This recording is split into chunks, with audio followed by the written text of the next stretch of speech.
This is Philanthropic Jeopardy. Our host is Bob X. Thombeck. Thank you, Johnny. Welcome to Philanthropic Jeopardy. Our show today, unfortunately, our three contestants are out there jammed in traffic. Betty is hung up in the Waterbury area. Her two sisters, Betty and Betty, are on Long Island and somewhere up in the Boston roundabouts. But we've hooked up with Betty and her two sisters, Betty, to participate as contestants today on Philanthropic Jeopardy. Our first round of Jeopardy, we have categories of local news. We have what is philanthropic TV program on Simsbury Community TV. We have philanthropic IQ, and is philanthropy important? Those are our categories for our first round. But before we get into that, we're just testing our electronic and technical stuff. Betty, we have you on Skype. Can you hear me okay? Yes, I can. Good. Sister Betty, down on Long Island? Loud and clear. Excellent, excellent. Sister Betty, up in Boston. Betty? Betty in Boston. I hear you. Well, there you are, going around in circle. Got you. Okay, Betty and your two sisters, before we get started, are you having trouble sleeping at night? Do you have itchy arches in your feet? Are you feeling a little bit guilty of being a procrastinator? Do you procrastinate on a lot of important things? If so, consider Abafil. Abafil will take care of all of those problems. And if you're just behind the times and you can't think of ways to be happier, try Abafil.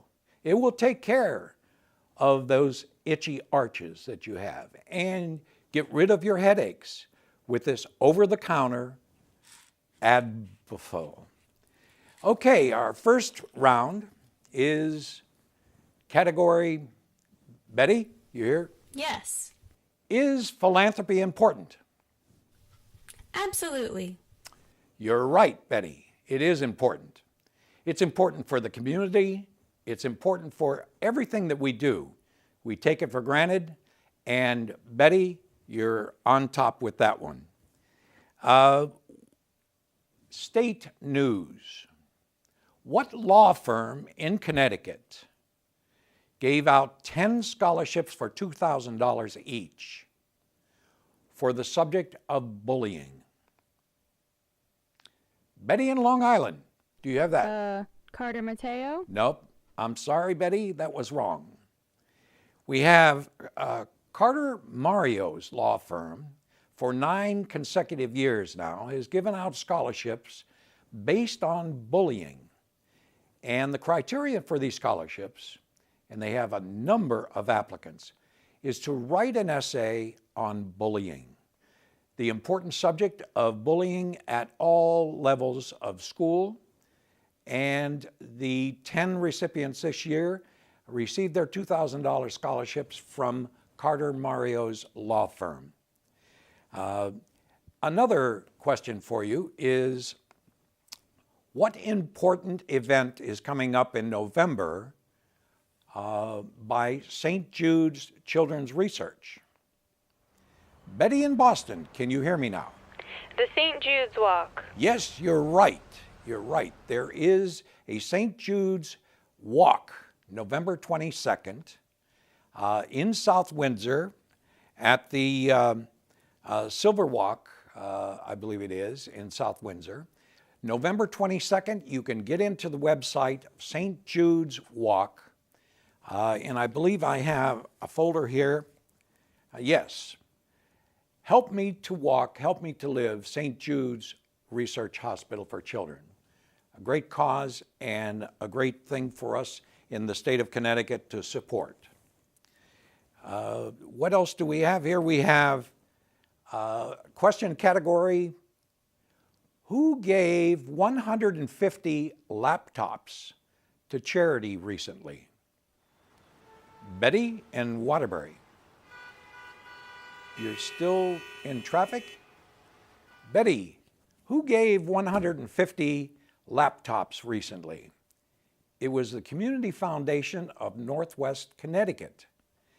150 laptops to charities by an anonymous giver, and I believe the total worth of these computers was in excess of $76,000. But what a gift to these charities, because we've mentioned before that small charities have difficulty in keeping up with technology and the expense of overhead and so on, and the demand that continues for these small charities. So our thanks and congratulations to the Community Foundation of Northwest Connecticut for making these gifts. We look forward to similar gifts across the state, and we congratulate that anonymous giver. Before we continue on, we have another, Johnny, we're up for another commercial? Yes, okay, thank you. Are you having trouble sleeping at night? Getting up for reasons not to go to the bathroom? Are you feeling that funny feeling about I should be changing things, updating some legal documents? Try taking 2 or 3 pills of Wills It More.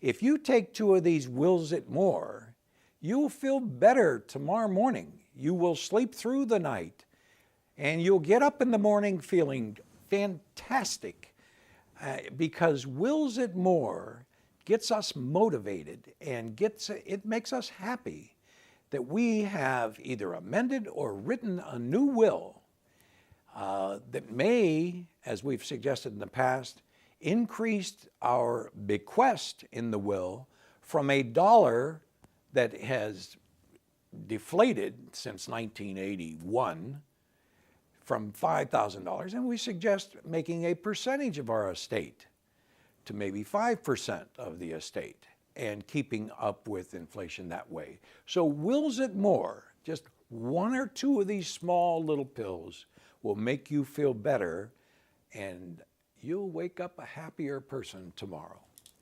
Okay, it's time for Double Jeopardy. Thank you, Johnny, for reminding me. Double Jeopardy topics are national news. You remember in the Jeopardy first round that we had local and state. But for national news category, we have another topic, movies. We have philanthropic IQ and some potpourri. Okay, let's get started. What event is really got the current buzz in charitable fund raising? Betty in Long Island? Betty, you're not doing too well. I don't think you've gotten anything so far, but the current buzz in charity fundraising, we happen to see that it's the Ice Bucket Challenge. Now, recently, July 29th, a young man up in Boston area, a Boston College baseball player a couple of years ago, got ALS, Lou Gehrig's disease, and he wanted to have a fundraising for ALS. And this Ice Bucket Challenge, just 3.5 weeks ago, started and got on social network and has really become viral. In a short period of time, from July 9th to August 6th, over $4 million raised for ALS. Now, the Ice Bucket Challenge is basically being foolish enough or motivated, I guess is what you'd say philanthropically, to take a bucket of ice water and ceremoniously dump it on your own head and contribute to ALS with this challenge, and then the opportunity to challenge some of your friends or neighbors or colleagues at work or what have you. This has gone viral. So remember, July 29th to August 6th, $4 million. Well, by August 16th, they had raised $20 million, which is more than what ALS received in the entire year for 2019. They received $19 million and change. But in 2 weeks' time, they received $22 million. Now, in the last 4 or 5 days, we've gone from 22 million up to 40 million to 60 million. And yesterday, the day before we're taping this program, they have over 94 million.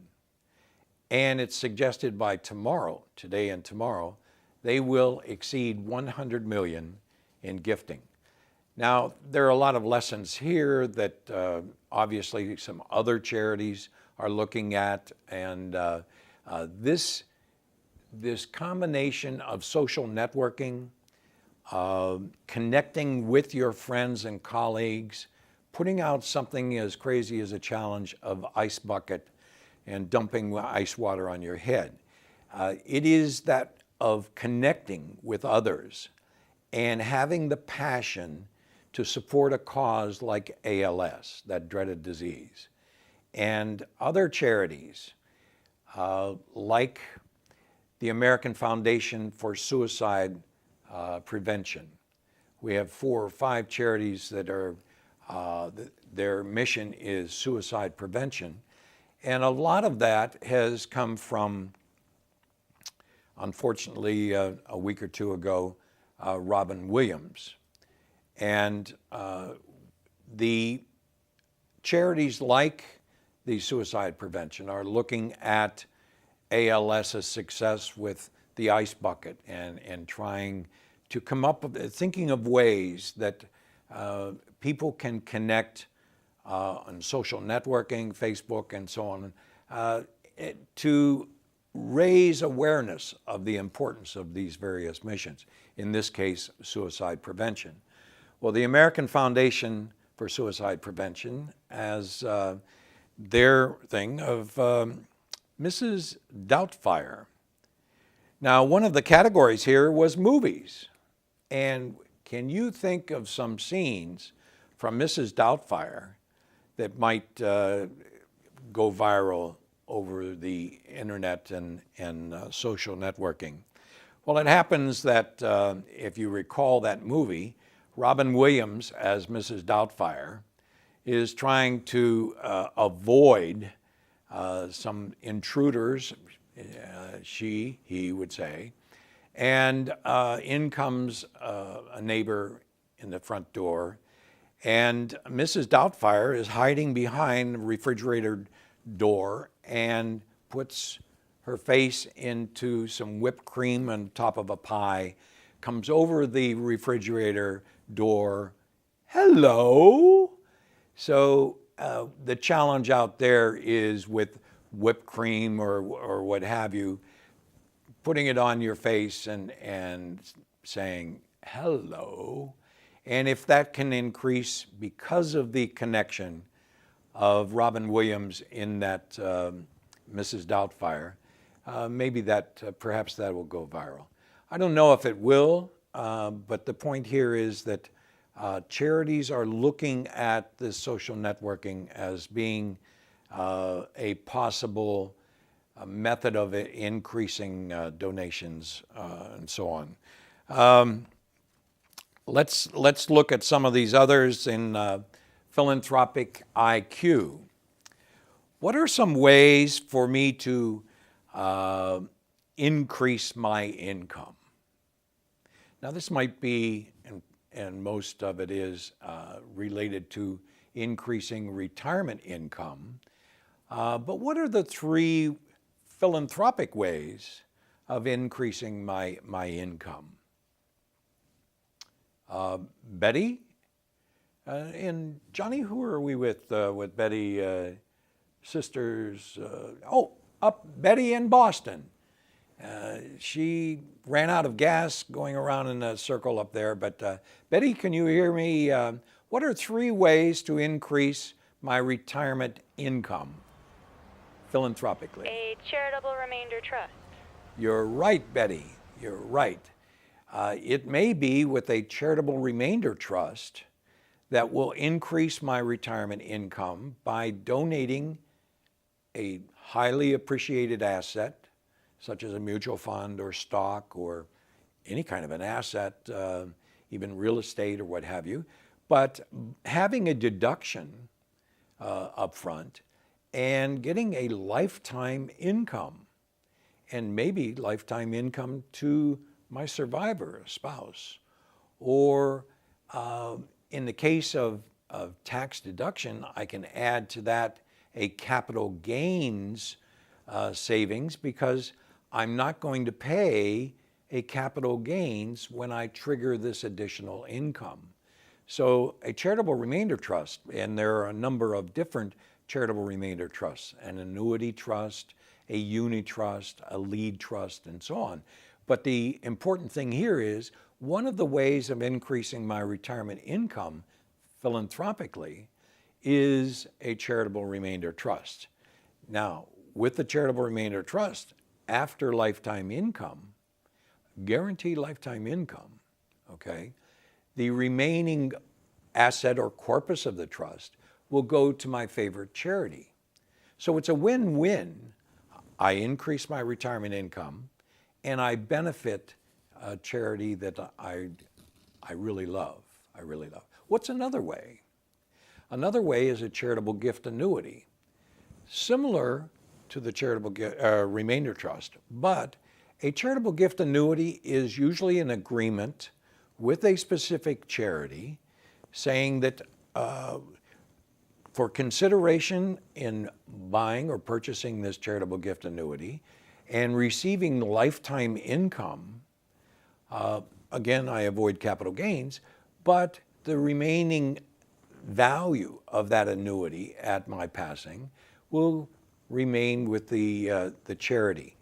Now, one of the benefits of a charitable gift annuity, which we don't talk about very often, we don't talk about it enough, is that some of this income that I receive on a monthly, quarterly, or annual basis is not taxable. There's what we call an exclusion ratio. So by entering in a charitable gift annuity agreement with a charity, and let's say I put $10,000 in this charitable gift annuity, and I receive X monthly income, quarterly income, or what have you. If I receive, let's say, $700 from that, part of that $700 is not taxable. So the equivalent yield, forgive the terminology, but if I were receiving, let's say, a taxable bond, or I was receiving dividends that are taxable, or I'm receiving interest which is taxable, the equivalent yield in that situation might be 7.5% or 8%.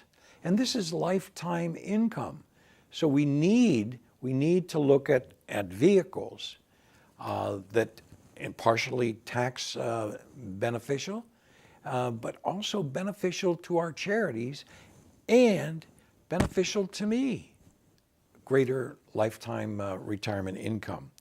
So another way of increasing my income, like I say, is avoiding capital gains, tax, and by not paying capital gains, that certainly goes to my bottom line in income.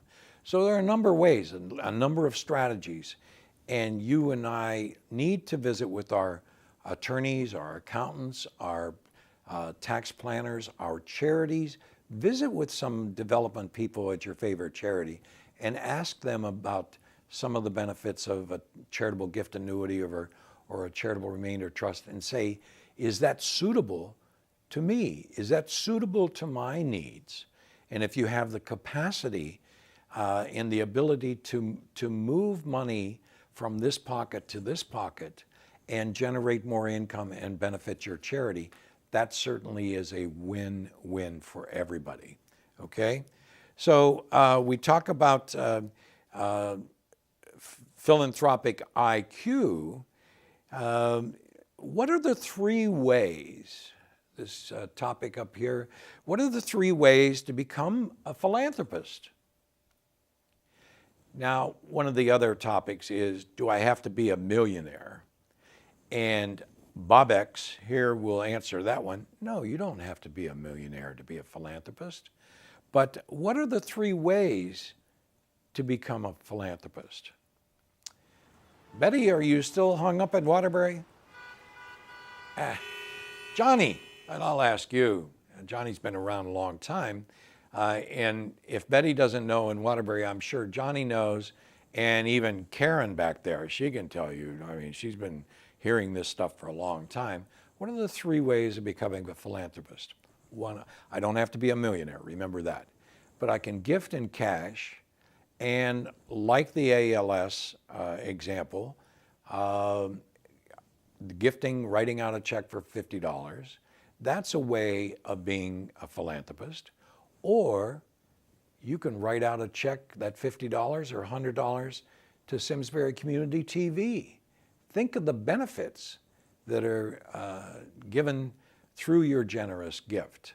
So cash or an appreciated security is one way of making a gift. What's another way? One of those three ways. Johnny, you had it, and Karen in the back, she had it also. We could change our will. A bequest in our will. Now, that's a testamentary gift.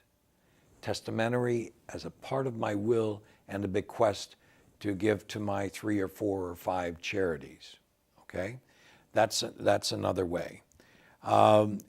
What is a big way that we use today in becoming a philanthropist? It's growing, and it's been around for hundreds of years, something that makes this great country truly great. And that's volunteering. That's volunteering. We're finding more hours are volunteered each and every year by the millions and millions of hours. Corporations encouraging their employees to volunteer. Volunteer an hour a week, 2 hours a week. Volunteer at the food bank, Gifts of Love. Volunteer as a camera person at Simsbury Community TV. Volunteer in a lot of different ways, and you become a philanthropist. Now, before we get into, well, I guess we can throw out the final Jeopardy. The final Jeopardy question is, who said, no matter what people tell you, words and ideas can change the world? Who said, no matter what people tell you, words and ideas can change the world? Before we come back with the answer, we have another commercial. Now, we've talked about different ways of becoming a philanthropist, but if you're just a grumpy, on the couch, do nothing, skeptical, pessimist, and you want to feel better, and you want to feel better for a lot of reasons, I suggest taking a couple of these. Now, more to me is really a prescription that I can write. Bob X. Thumbeck of Philanthropic Jeopardy can prescribe more to me. I just mentioned all the ways of increasing your retirement income and the good way of feeling good. You don't have to take 3 or 4 of these. And I don't suggest you overdose. But taking one, maybe once a week, once a month, once a quarter, once a year, more to me. That's not selfish. That's not selfish because these things in philanthropy are win-win. More to me, maybe more income. Less in taxes. Oh, less in taxes. With 2 or 3 of these pills, it is tax me less. Voila, tax me less. I pay less in taxes and more for me and more gifts to charity. This is a win-win situation. So I suggest to you that this may be a winner.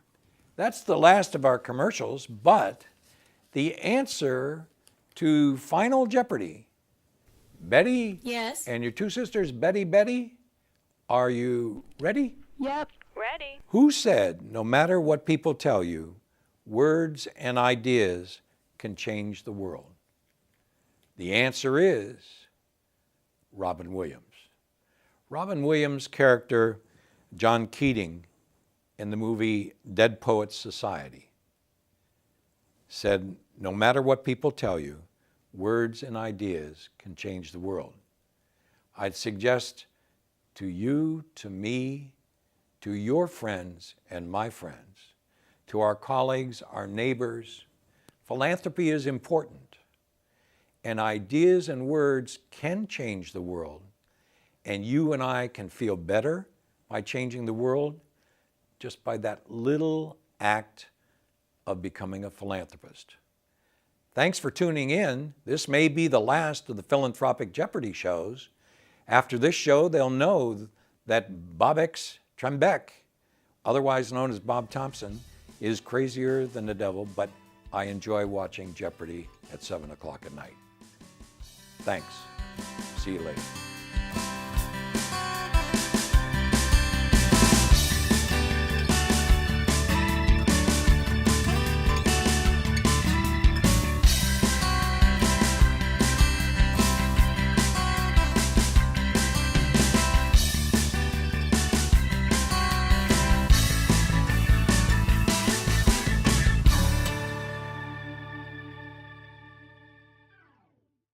Funding for Simsbury Community Television is provided in part by contributions from viewers like you.